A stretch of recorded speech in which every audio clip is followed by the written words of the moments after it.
अहाँ सब सुन रहल छी अमचन म्यूजिक की शानदार प्रस्तुति।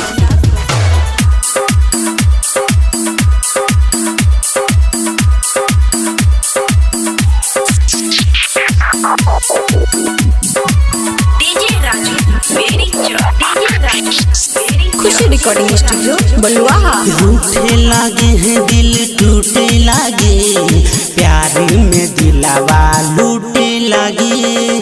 रूठे लागे हैं दिल टूटे लागे, प्यार में दिलावा टूटे लागे। रूठे लागे हैं जिंदगी लूटे लागे हैं, प्यार में दिलावा टूटे लागे।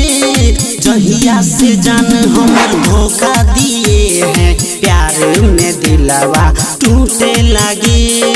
जहिया से जान हमर धोखा दिए हैं, प्यार में दिलावा टूटे लागे।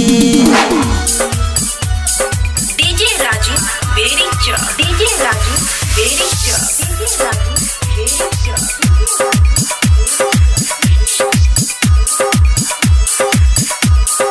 खुशी रिकॉर्डिंग स्टूडियो बलुआहा। पहले तयाइला भी लइका बे बोले, लइकी बोले लिखब रे।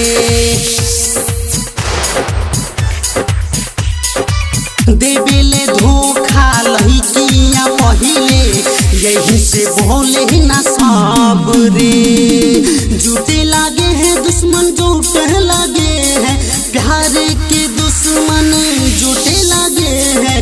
जहिया से जान हमर धोखा दिए हैं, प्यार में दिलावा टूटे लागे हैं। जहिया से जान हमर धोखा दिए हैं, प्यार में दिलावा टूटे लागे हैं।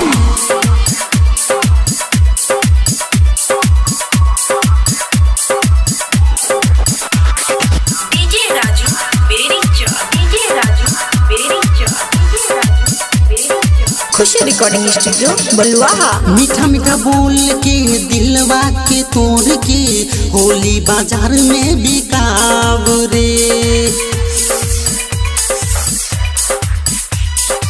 रहिला वो करे पैसा से मतलब, तबे त दिले वो भाव रे।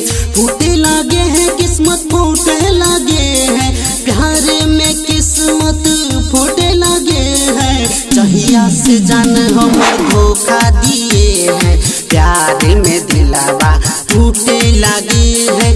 जहिया से जान हमर धोखा दिए हैं, प्यार में दिलावा टूटे लागे हैं।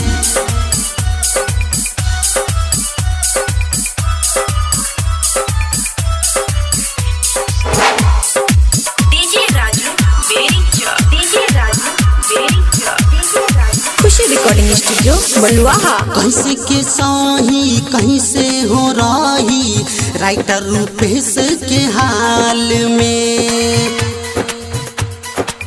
कहिला चौधरी चंदन जी भैया, अजबे प्रेम के जाल रे।